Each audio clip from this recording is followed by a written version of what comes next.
Hi everyone, this is Chingir, and I don't know how many attempts I already had starting recording videos with myself, but again, I feel like this is a constant evolution. You need to continue trying, and I understand that probably for many of you, it's much easier to consume content in a video format. Here I am. I just want to talk about everything, primarily about coaching, about purposeful life, about self development, progression. Uh, Understanding of things that are direct truths in life, but at the same time, due to my professional aspirations right now and my professional activities, I'm gonna talk a lot about work, right, and about job hunting, talent acquisition, recruitment, and we work 1/3 of our life. This is a big part of our jobs, so a big part of our lives. I think we're gonna talk about a lot of this stuff. And I want to chat about something that I've posted recently, right? A lot of people talk about importance of networking, and they say that networking is sort of a holy grail. You need to meet a lot of people, and that is true in a sense, right? You have to put yourself in front of as many people as possible in order to generate opportunities for yourself so that people see who you are. But at the same time, many people neglect the resume applications entirely. And that's the reality of talent acquisition. That's the reality of recruitment.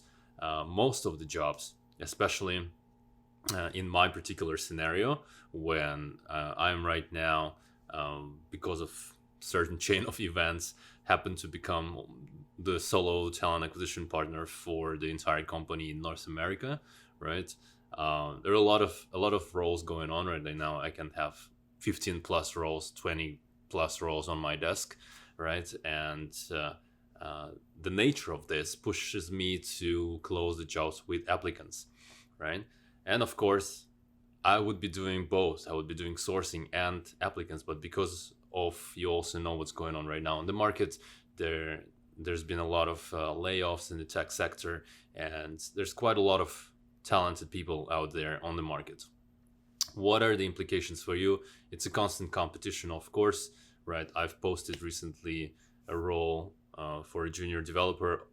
Honestly, like, the job was open only for 5 hours. I had 500 plus applications. The other day, I think like yesterday or 2 days before, I've posted a senior front end developer role. Same story again. The job was in rotation for a couple of days. I had 200 applications. What does that mean? It means that certainly the logic implies that I will have uh, one candidate, definitely one super strong candidate who would be an ideal fit for the job, right? One out of 500 or one of 200. And the implications for you is that you have to be more thoughtful, right? And I don't say you should. I don't say you have to, because this is what you're gonna see a lot on the market of coaches. They're gonna give you these prescriptions that you need to follow. Whereas the one who is interested in securing the job needs to be thoughtful about it, must be intentional about it, right? And there are certain things that do work well, and certain things that are not working so well. So I've sort of jotted them down, right? But I want to explain the logic behind them. When you apply with your resume, right? It's definitely about the time, but it's more about the thought. How much thought do you put into your application, right? Why is that important? First of all, if you just it's like your resume is like a key, right? A key to a door to a company. And one key, one universal resume that you spam and send everywhere does not open all doors, right? Every unique key, you have to sort of play that role where you're calibrating and trying to unlock the lock, right? And resume has to be tailored. Resume has to be customized. Everyone tells you that, but at the same time, there are certain fundamental principles that are underlying um, how you apply, right? So first of all, if you're not a graphic designer, no fancy graphic designs, it's not necessary for you. No one's gonna be evaluating your creative abilities and your creative skills, again, unless you're a graphic designer. So remove that fanciness. People like me, recruiters, sitting on the other end, we are constantly, we're tired of watching at resumes. Like, again, we love it, this is our job, but at the same time, you can imagine there are hundreds and hundreds and hundreds, right? And every resume is in its own style, and you have to readjust. It's a cognitive tension that's draining energy, right? Make it readable, make it clean, make it easy to follow. Which brings me number 2, when font is too small, right? If it's hard to read, like imagine again, you look through hundreds of resumes, font is too small, it's not readable. We will be biased to, again, I shouldn't say we, because I can only speak for myself. I am biased to close the resume and move on. 3, resume is too long, right? Right now in Canada, again, people ask questions: what is the right type of resume? Is it 1 page or 2 pages? It's a question that is nonsensical in its nature, because you need to understand it's not the length. How long should the trailer for the movie should be? Is it 15 seconds or 30 seconds? Well, it doesn't matter. If the movie is good, it's gonna be watched, right?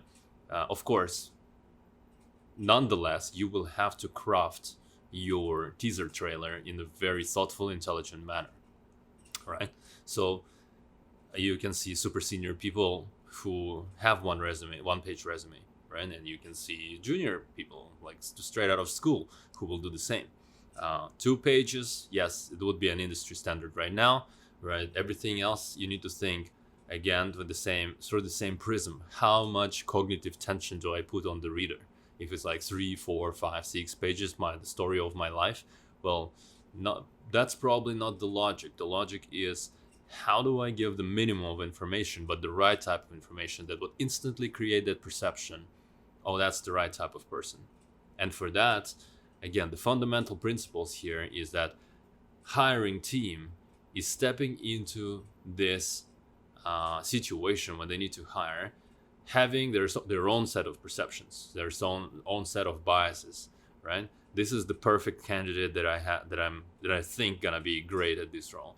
And a talent acquisition partner from the intake conversation with the hiring manager would be also thinking, okay, that's what they're looking for, right? And also have their own set of biases. I'm a very biased person, right? My bias, and we will be probably having another video about it, like what I am biased towards, because these are the things that sort of ingredients that I'm looking for in the talents, right? Anyways, I digress. If the resume is hard to read, if the resume is too long, right? If it doesn't tell the story, the bias is to pass. Mistake number 4: you cram all the buzzwords and that you've ever learned. This is especially true for many technical roles. I've been recently working on cloud engineer roles. This message is for you. Tons and tons of buzzwords. I've done everything. And what's the perception that you create with this? When you say like that you've done everything, you create a perception that you've probably done nothing. You've heard a little bit of this there, a little bit of this there, right? But you're not really a specialist, or you're trying to create noise to sort of buff up your own profile. But it actually serves the opposite purpose. When you read the page and it's just block of text with lots of buzzwords, there's no clarity. And where there's no clarity, like, what is he trying to communicate, right? And that's sort of a mistake too, right? I don't know if it's a 4 or 5, but big block of text, which is completely, it's unreadable. This is not how people read information online. So try to abstain from that. Clarity, minimalism, short punchy sentences, lots of bullets, clear outline. People should grasp, like, from when they visit your LinkedIn profile, from 2 seconds, they need to understand what are you selling, what's your skill set. In the same manner, within 2 to 5 seconds, they need to clearly understand that's the person, and that's what they need to. And that's, again, ties back to the fundamental principle. You need to reverse engineer the job description. The job description is written by the hiring manager with the purpose.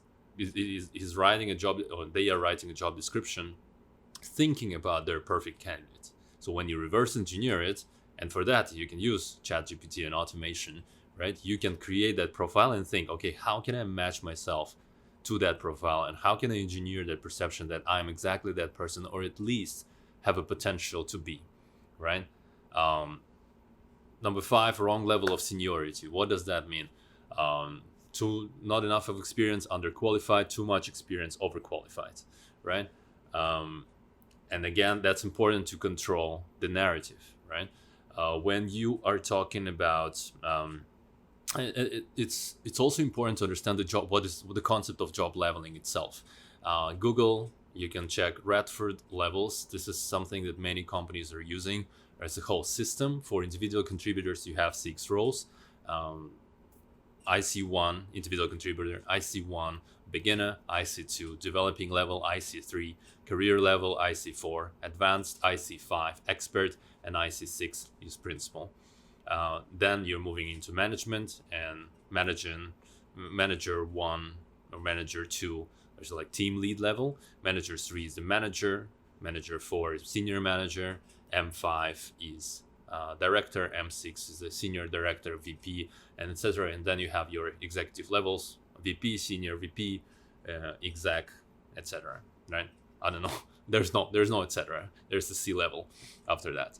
So leveling yourself, understanding where you are, it helps you to match yourself to the job, and helps you to do a better job in communicating what kind of level are you.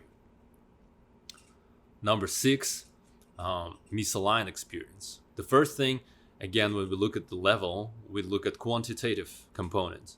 Quantitative, it means how many years of experience. But then the next one is qualitative. What kind of experience? Is that the right type of experience?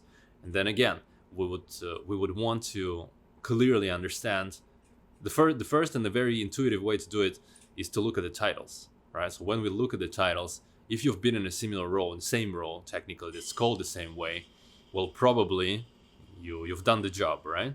But then we would have a deeper dive and look at the bullets, maybe, right? And in that way, again, they need to be readable. If there are long sentences, lots of buzzwords, there is no quantitative, tangible sort of achievement that you can display, it makes it harder for us to understand.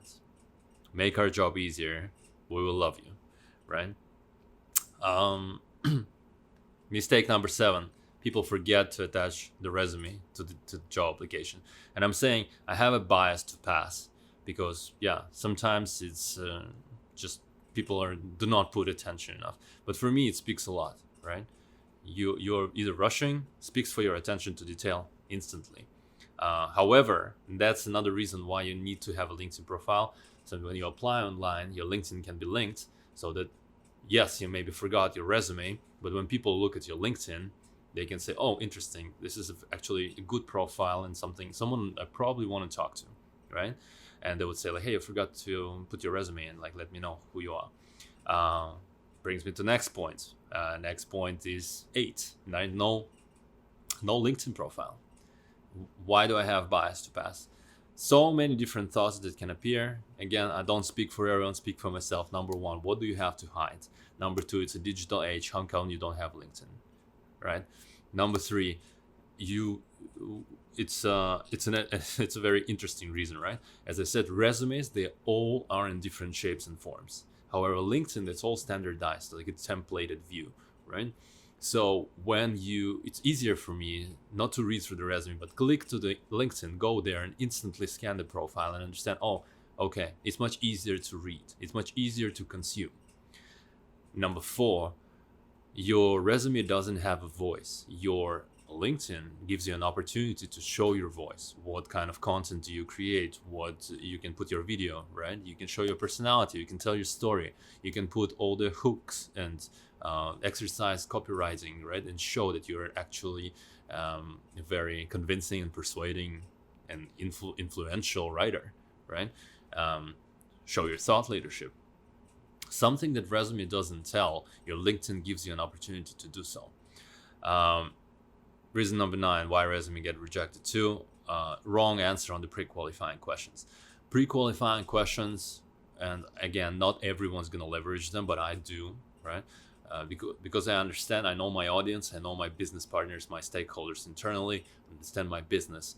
And when I look at pre-qualifying question, right, it's usually about the hard requirements. If the role is hybrid, I'm going to ask you, are you okay with hybrid? Are you in the greater Toronto area? And are you okay to come into the office 3 days a week, Tuesday, Wednesday, Thursday? And if the answer is no, like, sorry, that's not the requirement from me, it's a requirement from the business. The specificity, the nature of the role requires this person to be in the office, to build these relationships, right? And what have you, right? Or we just have a rule, and then we just have an internal policy that has to be followed. For example, right? If it's some kind of certification, like for example, for a finance role, we are hiring an accountant, and I would be looking for a Canadian CPA. I'm sorry, that's a requirement from the business, right? And I understand that there are probably, and most likely, there are so many qualified and talented people out there, but that's a requirement. That's a requirement from the business. It's a must-have. It's a hard requirement. So what you do by not giving the right answer to the pre-qualifying question, you're disqualifying yourself from the process. Instant thought, okay, I want to hack the system, right? And I'm gonna say, yes, I'm okay to hybrid, but on the conversation, I'm gonna do the opposite. No, like 10 lying on the application, right? If people say like, yes, I am a CPA, and I read the resume in detail, look the LinkedIn profile in detail, and they're not, oh, that's just a hard pass. Like, and again, for me, there's no coming back from this, because you compromise the most important quality of a candidate, integrity. Everyone wants to hire people with integrity.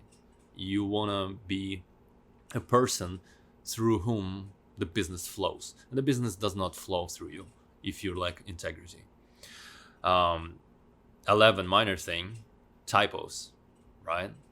Yes, I know there's so many LinkedIn influencers you're following telling you, oh, stop following on typos, look at the talent. That's like such a pile of garbage. If you're a talent, if you're and I will counter with this expression, and this is something I'm using as a personal rule for my life, something I'm using in my coaching practice for my coachees. The way you do anything is the way you do everything. I'm gonna pause here, so let you process it, right? But if you allow these small minor mistakes in such a small thing as an application, what you're gonna do with an actual work? And I understand it's probably a silly bias, right?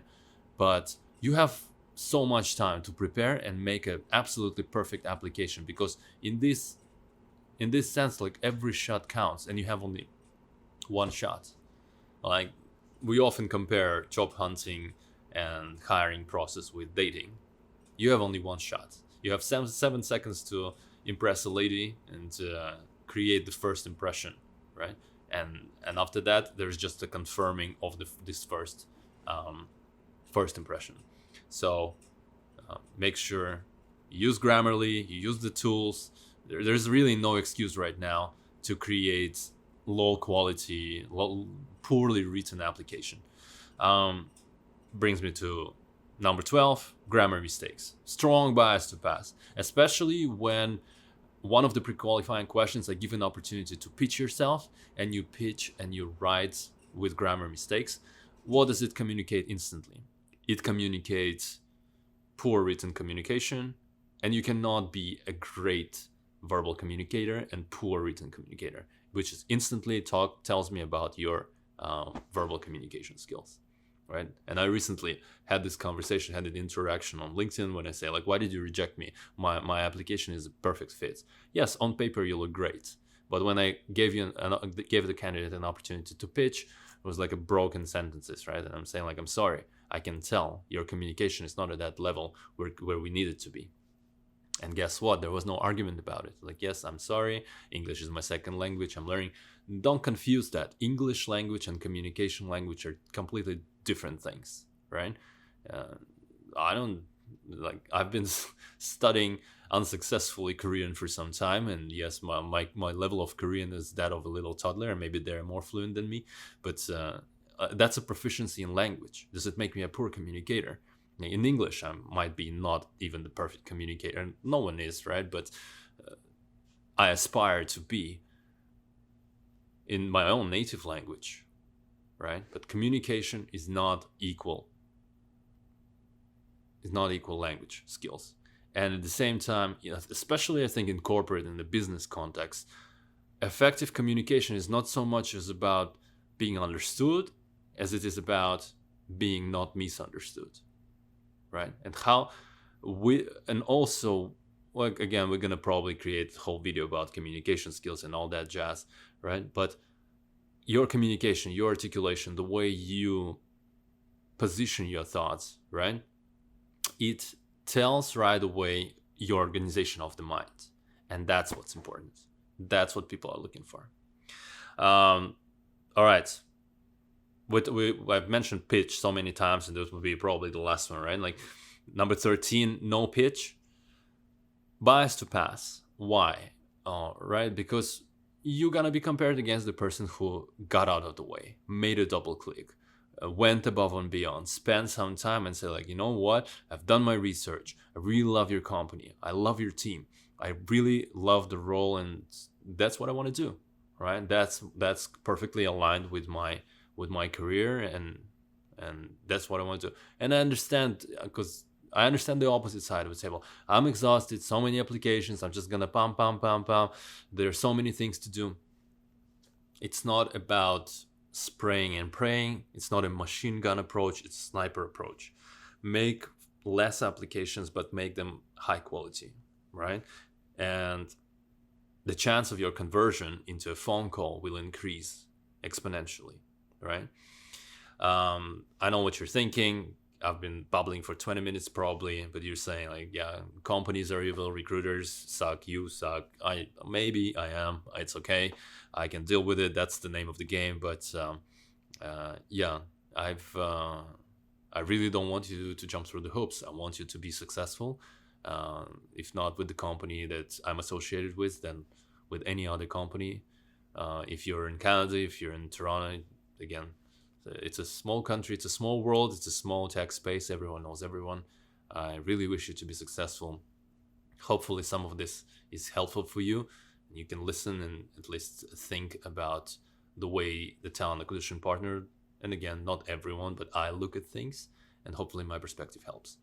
All the best, good luck to you, and I hope you're gonna secure your dream job very soon, and life is too short to have a mediocre career. Good luck.